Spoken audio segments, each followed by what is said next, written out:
이스라엘로 살아봅시다 라는 말씀의 제목으로 하나님의 은혜를 나누겠습니다. 고등학교 1학년 때 처음 교회를 갔고요. 교회 간지 그 다음 주에 학생부 예배에 참석했고, 제가 이제 새신자니까 학생부에서 저를 1대1로 선생님하고 성경 공부를 시켜주셨습니다.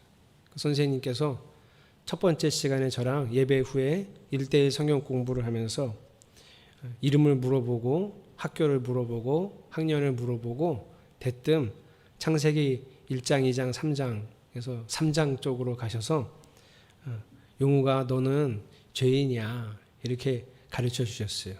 그래서 제가 교회를 처음 다녔으니 아무것도 모르니까 대강 어느 정도 알고 있으면 그러고 받아들일 텐데 처음 들은 얘기라 왜요? 그랬더니 선생님이 아담과 하와가 선악과를 따먹는 그 3장 얘기를 하면서 그 죄 때문에 우리는 다 죄인이야. 그래서 저는 안 따먹었는데요. 그랬더니 선생님이 그게 아담과 하와가 따먹은 죄가 이게 다 대대로 유전이 돼서 우리 안에 있는 걸 원죄라고 하는데 그래서 우리는 죄인이야. 저는 잘 이해가 안 되는데요.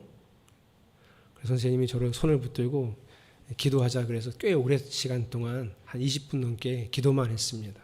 얘는 안 되겠다 싶었나 봐요, 선생님이. 교회를 다니면 제일 많이 처음 듣는 말이 당신은 죄인입니다 라는 말인데, 그래서 교회를 다니던 사람들은 그냥 네 알겠습니다 하고 받아들이는데 과연 우리가 정말 받아들였는가? 내가 죄인이라는 걸 진짜 자기 자신도 절감하고 있는가?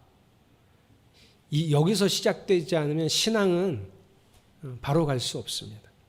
오늘 본문에는 호기심 가득한 질문들이 많습니다. 예를 들어 하나님과 야곱이 했던 씨름은 어떤 씨름일까? 청사빠, 홍사빠 그 달구하는 씨름일까? 아니면 일본의 스모 같은 씨름일까? 또 다른 호기심은 하나님은 왜 야곱을 이길 수 없다고 생각하셨을까? 그래서 야곱의 엉덩이 뼈를 치셨거든요. 하나님이 이기지 못할 사람이 어디냐? 그것도 씨름하는데 하나님이 단숨에 넘기실 수 있었을 텐데 왜 하나님은 야곱을 이길 수 없다고 생각하셨을까? 또 날이 막 새려고 하니 하나님이 놓아달라 그래 가야 된다고. 도대체 하나님은 왜 날이 새면 가야 될까? 12시 알람 시계 종이 울리면 집으로 가야 했던 신데렐라도 아니고 해가 뜨기 전에 있던 곳으로 가야 했던 도깨비도 아니고 하나님은 왜 해가 뜨기 전에 어디를 가야 한다고 놓아달라고 했을까? 궁금한 게 한두 가지가 아니에요.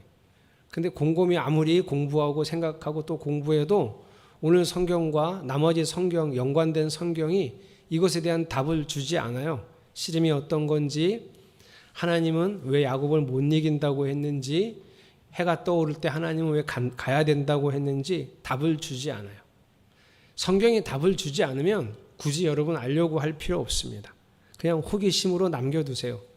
오늘 설교가 끝나고도 그래도 나도 궁금한데, 그러면 여러분이 생각하고 싶은 대로 생각하세요. 우리나라 씨름인가 보다. 딩구는 씨름이었나 보다. 아니면 기도였나 보다. 한번 생각해 보시고 그게 굳이 큰 이유가 없기 때문에 답을 주시지 않은 거예요. 그래서 우리가 알아야 할 것들은 본문에 남아 있거든요. 오늘 우리가 꼭 알아야 될 것들을 중심으로 오늘 본문을 이제 해석해 나가려고 합니다. 첫 번째로 우리가 꼭 알아야 될 것은 혼자 남았을 때 하나님이 찾아오셨다는 거예요. 야곱이 혼자 남았을 때 22절, 23절, 24절을 눈으로 보면 야곱이 형 에서에게 보낼 선물을 다 보내고 자기는 장막에서 이제 잠을 청하는 거였어요. 일생일대의 최대 위기가 왔으니 이게 잠이 오겠냐고요. 야곱이 잠을 청하려 하다가도 번민하고 또 기도하고 하나님 바라보고 또 번민하다가 무슨 생각이 들었는지 또 벌떡 일어나서 그 밤에 낮에나 건너지 모든 식구들과 남은 재산들을 다 강을 건너게 했습니다. 여러분 도망가는 거 아니죠 지금? 뒤로 도망가는 거 아니고 형이 오고 있는 그쪽으로 강을 건넌 거예요. 그리고 야곱은 혼자 남았어요. 혼자 남았을 때 하나님이 나타나셨다는 거예요. 여러분 우리가 기도하고 말씀으로 하나님을 만나는 일은 혼자 하는 일입니다. 그럼 모여서는 뭐 하는 거죠?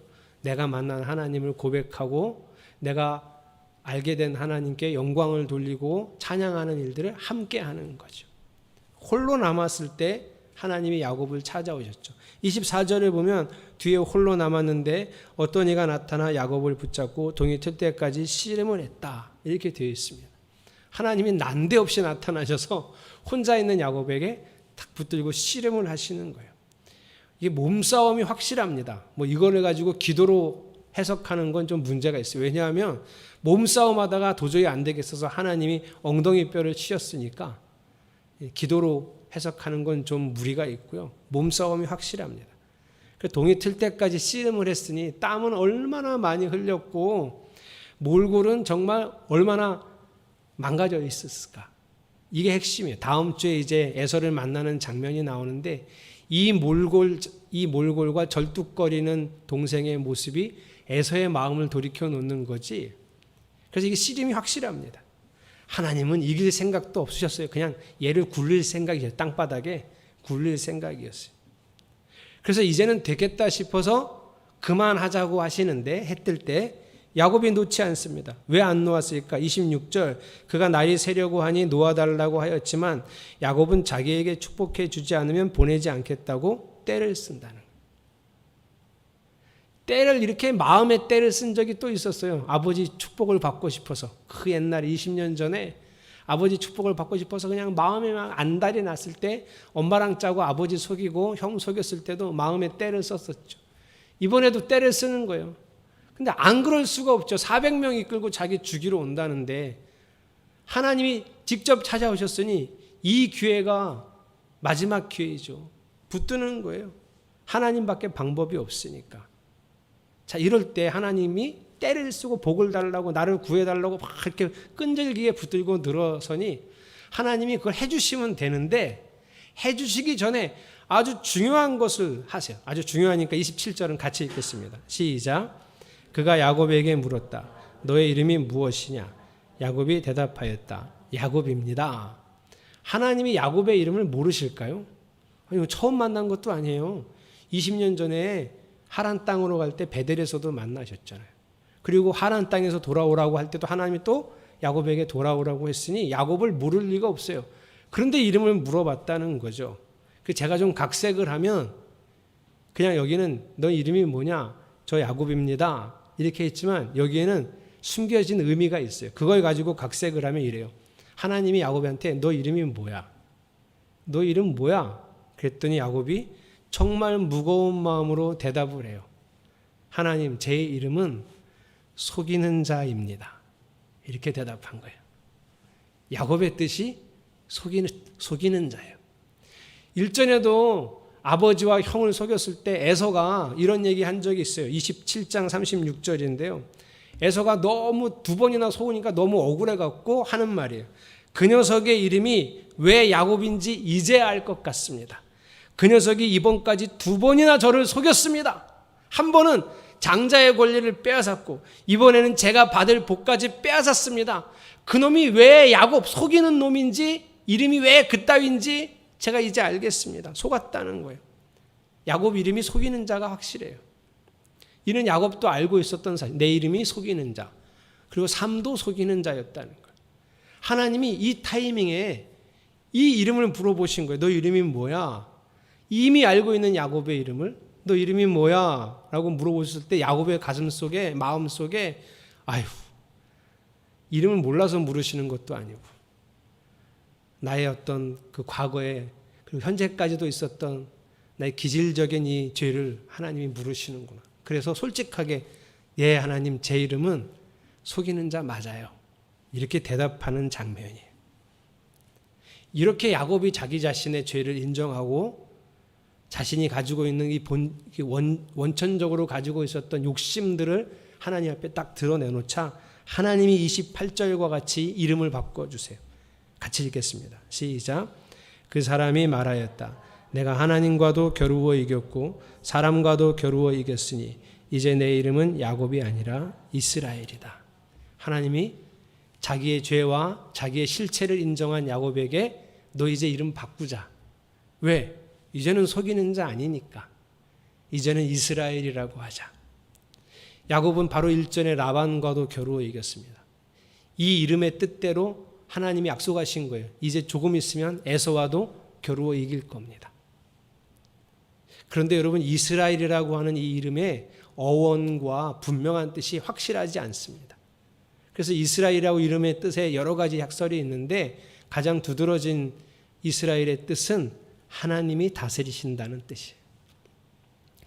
야곱은 이제 이스라엘이 되었습니다. 하나님의 다스림 안에 있으면 이기는 자라는 뜻이에요. 그런데 이 죄인인 야곱이 하나님을 만나고도 죽지 않았어요.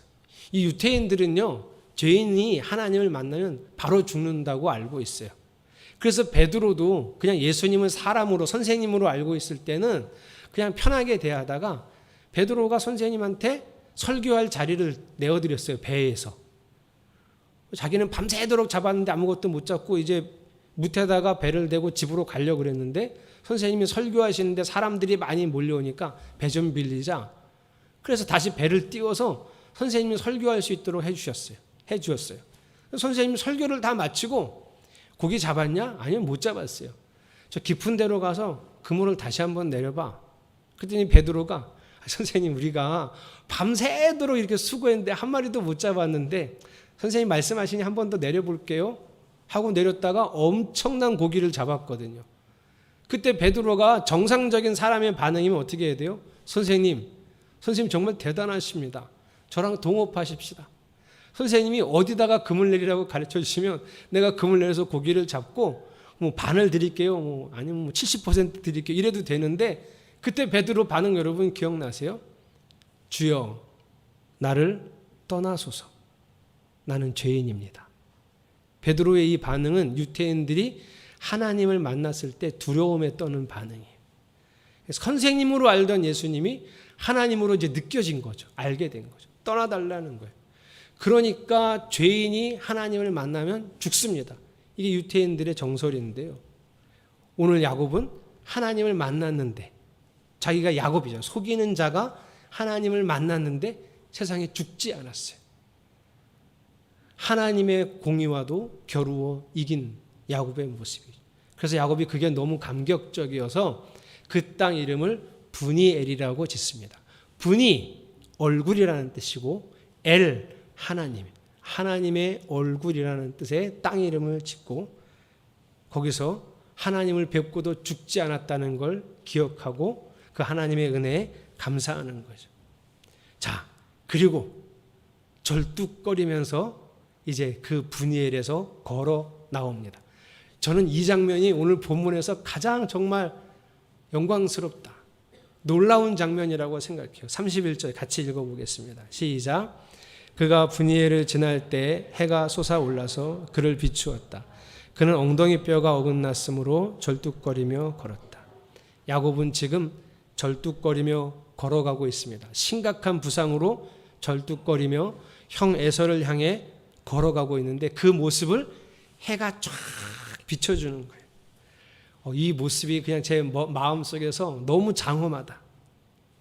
비록 절뚝거리고 있지만 새로운 사람, 이스라엘이 되어서 자신을 죽이러 오는 형을 향해 걸어가고 있는데 하나님이 그 이스라엘을 싹 비춰주는 그 영광의 모습, 막 제 마음에 막 자부심이 생기고 그 영광스러운 빛을 막 내가 받은 것처럼 감격적이고 이번 주에 이 31절 때문에 그런 마음이 들었습니다. 왜 그러냐면 이게 우리 정체성이에요. 우리가 이스라엘이면 어떤 역경이 와도 어떤 고난이 와도 비록 이 세상에 살면서 어려움을 당해서 절뚝거리는 삶이어도 이스라엘, 하나님이 다스릴 때 그 어떤 세상도 이길 수 있는 사람으로 일어서서 걸어가는 우리의 정체성, 우리가 이렇게 살아야 한다는 걸 보여주는 아주 장엄한 장면입니다.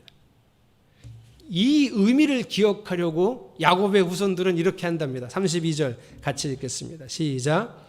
밤에 나타난 그가 야곱의 엉덩이 뼈에 힘줄을 쳤으므로 이스라엘 사람들은 오늘날까지 짐승의 엉덩이 뼈에 큰 힘줄을 먹지 않는다. 왜 이렇게 할까요? 야곱의 엉덩이 뼈 힘줄도 아니고 짐승 엉덩이 뼈 힘줄을 왜 안 먹을까요? 기억하려고. 자신들의 정체성을 기억하려고. 그래서 엉덩이뼈에 힘줄을 먹지 않아요. 그러니 여러분, 우리도 기억해야 합니다. 우리가 이스라엘이에요, 여러분. 신약으로 넘어오고 예수님 시대로 오면서 우리가 이스라엘이 됐어요. 누가 이스라엘입니까? 하나님의 다스림 안에 있을 때 이기는 사람들. 하나님의 통치 아래에 있을 때 넉넉히 이기는 자가 이스라엘입니다. 누가 이스라엘이라고 하나님이 말씀하셨냐면 우리를 일컬어 이스라엘이라고 말씀하셨어요. 그러니 여러분, 이스라엘로 살아가시기를 축복합니다. 하나님 통치 안에서 이기는 자로 살아가시기를 주님의 이름으로 축복합니다. 그런데 그러려면 오늘 야곱과 같은 과정을 반드시 거치셔야 돼요. 그게 뭐냐 하면 내가 죄인이라는 걸 하나님 앞에서 실감하면서 살아야 돼요. 근데 이게 어려워요. 우리는 성도들이라, 교회를 다니는 사람들이라, 강신호 집사님 죄인이에요? 죄인이죠? 그럼 아멘 그러죠. 내가 왜 죄인입니까? 교회 와서는 함부로 그럴 수가 없어요. 그렇죠? 그런데 솔직히 우리의 마음 안에 있는 걸 들여다봅시다. 여러분이 스스로를 죄인이라고 생각하면서 삽니까? 왜냐하면 우리가 다 착하게 살거든요. 그죠? 한번 옆에 보세요. 성도들 한번 보세요. 착하게 생겼죠? 예. 강민아 성도는 자기 딸 보고 아니라고. 얘는 아닌데. 아니, 착하게 생기지 않았어요? 그리고 우리가 사는 모습을 다 알 수는 없지만 우리가 성도들을 보면 옳고 그른 것 중에 옳은 걸 선택하며 살려고 애쓰잖아요. 우리가. 법도 잘 지키고 가끔 과태료는 낼 수 있지만 최대한 법을 지키려고 하고 사람 배려할 줄 알고 조금 손해를 보더라도 사람을 먼저 생각하는 우리 성도들이 다 그렇게 살고 있거든요. 우리가 그래도 사회에서 기준 이상으로 모범적으로 살고 있기 때문에 내가 죄인이다라는 걸 잘 실감을 못하고 살아요. 이게 문제가 뭐냐면 죄를 옳고 그름으로 보는 시선에서 생긴 우리의 인식의 문제예요. 성경은 그렇다고 말씀하지 않아요. 성경은 뭐가 죄라 그랬냐면 하나님은 우리를 창조하셨고 우리를 그 사랑과 은혜로 다스리기 원하는데 하나님이 나 다스리는 거 싫어요. 이게 죄예요. 근데 우리는 착하냐 그렇지 않냐 옳으냐 바르냐 아니면 악하냐 뭐 이런 걸로 옳고 그름을 가리다 보니까 내가 죄인이라고 잘 느껴지지 않는 거예요. 자, 그래서 교회를 다니면서 알았어요. 아, 하나님의 다스림을 거부하는 게 죄구나. 근데 이게 너무 습관이 되고 거의 대부분의 사람들이 하나님의 다스림을 철저히 지키지 않고 살아가기 때문에 다 그러니까 이것도 아, 내가 죄인이구나라고 절감이 잘 안 되는 거예요. 그래서 솔직히 하나님의 다스림을 받아야지라고 인정은 하는데 또 반면에 나는 하나님의 다스림을 거부했는가? 그런 적도 없어요. 그렇죠? 거부하셨어요? 하나님은 다스리는 거 저 싫습니다. 이렇게 말해보신 적 없죠? 감히. 그러니까 우리는 그러지도 않았어요. 부정하지도 않았어요. 그래서 하나님의 다스림을 인정하면서 하나님의 통치를 인정하면서 최선을 다해 열심히 살아왔거든요. 교회 예배에도 참석하고 교회 공동체에도 함께하고. 그래서 내가 죄인이다. 하나님의 다스림을 거부하며 살았다. 이런 느낌, 이런 어떤 절감이 잘 안 되는 거예요. 그래서 제가 오늘 여러분한테 확실한 증거 하나를 제시하려고 해요. 여러분이 죄인이라는. 우리가 나는 정말 어쩔 수 없는 죄인이구나 하는 증거를 제시하려고 합니다. 증거 대단하지도 않아요. 증거 이거예요. 여러분이요. 성경을 매일 읽지도 않고요. 성경을 공부하지도 않고 결정적으로 성경에 있는 말씀대로 살려고 노력하지 않아요. 애를 쓰지 않아요. 그리고 노력한다고 말씀대로 사라지지 않거든요. 그러면 이게 너무 힘들어서 기도해요. 하나님 왜 나는 말씀대로 살지 못할까요? 근데 그 괴로움이 없어요. 그게 죄인이라는 증거예요. 여러분 안에 말씀대로 살지 못하는 것에 대한 괴로움이 있습니까? 그래서 정말 간절히 기도하고 있나요? 이게 없다는 게 내가 죄인이라는 증거예요. 여전히 착하고 성실하게 자기 맡은 일을 잘 감당하고 있지만 생각해 보면 지지난주 말씀에서도 우리 범사에 감사하자. 1년 동안 추수감사절 지내면서 1년 동안 하나님이 또 보살펴 주시고 또 2021년을 마무리하면서 하나님께 감사해 보자. 하나님께 찬양을 올려보자. 근데 이것도 잘 하지 않아요. 또 무슨 얘기도 했냐면 일상의 모든 순간에 하나님께 기도하자.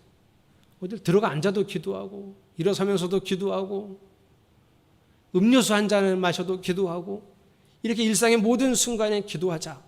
근데 이것도 잘 안 돼요. 근데 문제는 괴로워하지도 않아요. 내가 그 작은 아주 간단한 말씀 하나 잘 지켜내지 못하고 그 간단한 말씀 하나 살아내지 못하는데 전혀 괴롭지가 않아. 돈이 없으면 괴로워. 어디가 아프면 너무 괴로워. 근데 말씀을 지켜내지 못하고 말씀을 살아내지 못하는 건 그만큼도 괴롭지 않아요. 돈 없는 것만큼도 괴롭지 않아. 그러면서 열심히 여전히 성실하게 여전히 잘 살아가고 그것도 말씀 또 잊어버리고 웃으며 즐기고 행복하게 살아가요. 이것이 우리가 죄인이라는 증거라는 거예요. 내가 하나님의 다스림을 실제로는 원하지 않는다.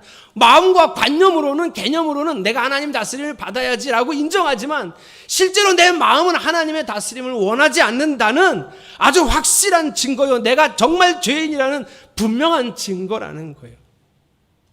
그런데 우리가 너무 분주해서 이 중요한 걸 밀어놓고 살아서 그렇습니까? 너무 바쁜 일이 많아서 우리 잠시 미뤄둔 겁니까?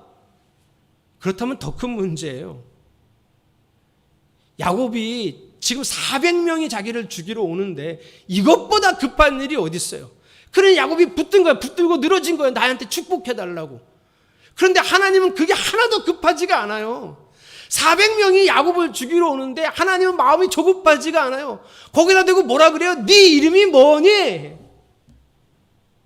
하나님은 이게 중요해요. 너 이름이 뭐니? 예, 하나님 맞아요. 저는 속이는 사람이에요. 저는 속이는 놈이에요. 하나님은 이게 중요해요. 이게 급해요. 지금 우리도 이게 급하다는 걸 아셔야 돼요. 내가 죄인이라는 걸 절감하지 않으면 하나님의 다스림을 원하지 않게 됩니다. 아니, 잘 먹고 잘 사는데 뭐 그렇게 어려운 일이 없는데. 근데 내가 죄인이에요. 하나님의 다스림 없이는 그 무엇도 살아갈 수 없고 하나님의 뜻을 이루어낼 수도 없고 그 말씀을 살아낼 수도 없는 이렇게 간단한 말씀 하나를 살아낼 수 없는 내가 무능력한 죄인이라는 것을 하나님께 인정해 드리지 않으면 하나님의 다스림을 원하지 않아요. 저는 여러분이 하나님의 다스림을 원하셨으면 좋겠어요. 숱한 나라가 있었고 숱한 정권이 있었는데 사람이 다스림은요, 어딘가 그 다스림으로 혜택을 받는 사람이 있으면 또 어딘가에는 그 다스림 때문에 억울한 일을 당하는 사람이 반드시 있어요. 어딘가는 그 정권 때문에 혜택을 받고 너무 행복한 사람이 있는가 반면에 어딘가는 그 정권 때문에 핍박을 당하고 죽임을 당하고 어려움과 공경에 처하는 사람들이 있어요. 이게 인간의 다스림이에요. 근데 제가 아는 하나님의 다스림은 은혜와 사랑이 가득합니다. 오늘 우리가 설교 마치고 부를 찬양처럼 하나님 크신 사랑은 측량을 다 할 수 없을 만큼 놀라운 사랑이 그 사랑으로 우리를 다스려 주신 거예요. 아무리 잘못하고 아무리 규칙을 어기고 아무리 죄를 지어도 여전히 내 자식이요 내 백성이라고 품으며 또 안아주시고자 하시는 그렇게 하나님의 다스림을 거부하고 바깥으로 튀어나가도 다시 오면 받아서 그 다스림, 사랑의 다스림을 하시고 싶어 하시는 그 은혜가 풍성한 하나님. 저는 여러분이 그 하나님께로 가기를 소망합니다.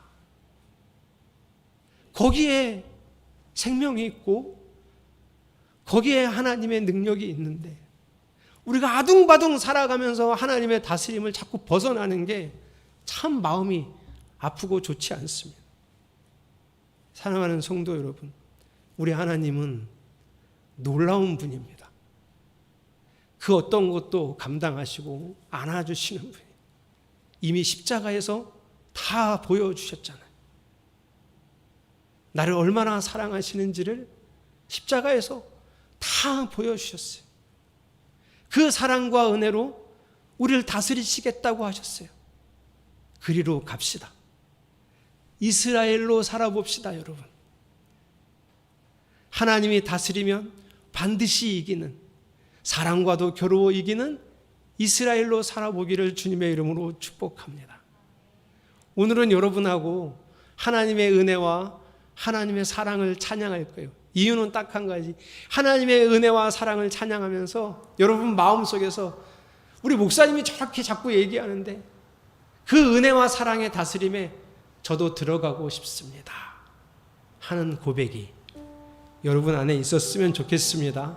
그냥 예배 순서니까 찬양하지 마시고 저 놀라운 은혜, 그 안에 내가 거하겠다. 저 놀라운 사랑, 그 다스림 안에 나 정말 살고 싶다. 그러다가 또 실패해도 이 마음 하나는 변하지 않겠다 하는 고백이 우리 성도들에게 또 저에게 있기를 주님의 이름으로 축복합니다. 함께 찬양하겠습니다.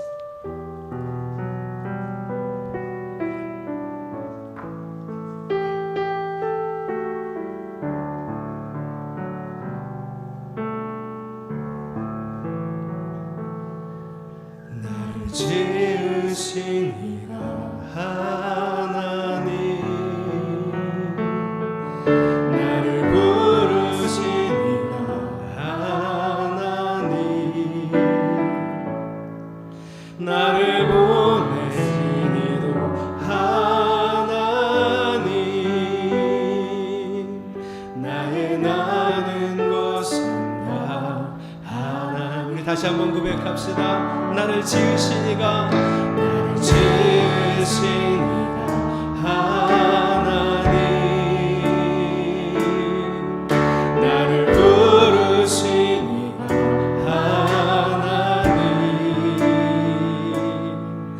나를 보내신 이도 하나님,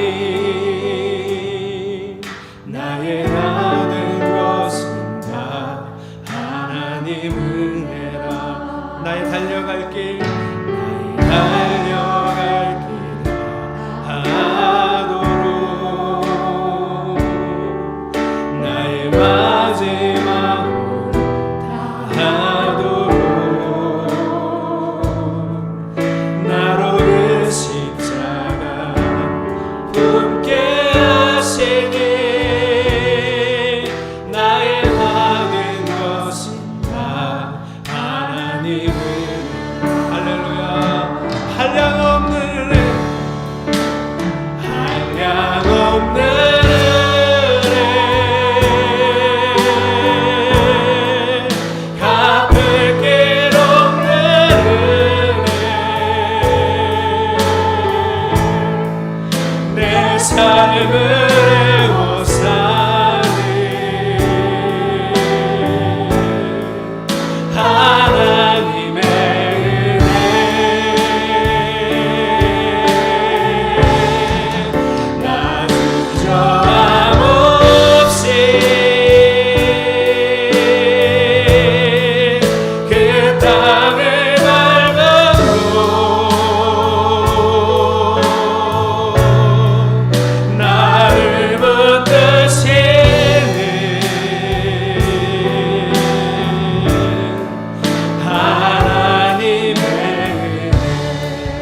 많이 삼고 하늘을 두루마리 삼고 바다를 보 한없는 하나님의 사랑 한없는 하나님의 사랑 다리로 갈 수 없겠네.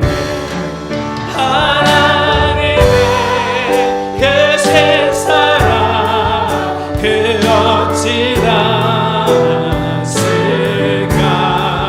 저 하늘로 빗사로 채우지 못 하나님 그 신 사랑을 하나님 그 신 사랑을 증량다고 다네. 영원히 변치 않는 사랑 성도여 찬양. 하나님 그 신 사랑은 하나님 그 신 사랑을 증량다고 다네. 영원히 변치 않는 사랑 성도여 찬양. 하나님 내가 주의 다스림을 원합니다. 나는 죄인입니다. 하나님의 통치 없이는 살아갈 수 없는 죄인입니다. 주님 그 사랑과 은혜로 나를 다스려 주시옵소서. 우리 통성으로 같이 기도하겠습니다. 할렐루야. 나는 하나님 없이는 살아갈 수 없는 하나님의 통치 안에서 아니면 죄를 지을 수밖에 없는 연약한 인간입니다. 하나님의 날 하나님의 성품과 하나님의 말씀대로 살아가기에는 연약한 하나님 죄인입니다. 주여 나를 다스려 주시옵소서. 주여 나를 통치하소서. 주의 말씀을 이루어낼 수 있는 사람으로 살게 하시고 이 땅에 하나님 나라를 세워갈 수 있는 주의 백성으로 살아가 주시옵소서. 그러니 주여 주의 다스림이 원합니다. 주여 나는 주의 통치를 원합니다. 하나님 내 뜻과 내 생각과 내 가치 기준과 내 판단으로 살지 아니하고 하나님의 말씀과 하나님의 뜻대로 살아가기를 소망합니다. 내 안에 드러나는 모든 욕심과 죄악들 못 믿는 주의 말씀으로 주의 힘으로 권능으로 다스려 주시옵소서. 그리하여 하나님의 뜻을 이루어내고 하나님의 나라를 세워가는 주의 백성이 되기를 원합니다. 그 어지 국률과 사랑과 은혜로 나를 다스리소서.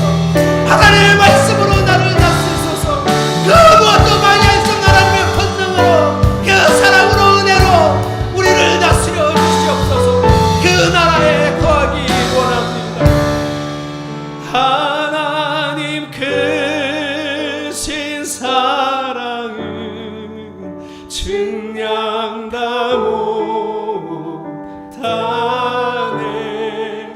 영원히 변치 않는 사랑 성도여 찬양하세. 할렐루야. 주님 우리를 다스려 주십시오.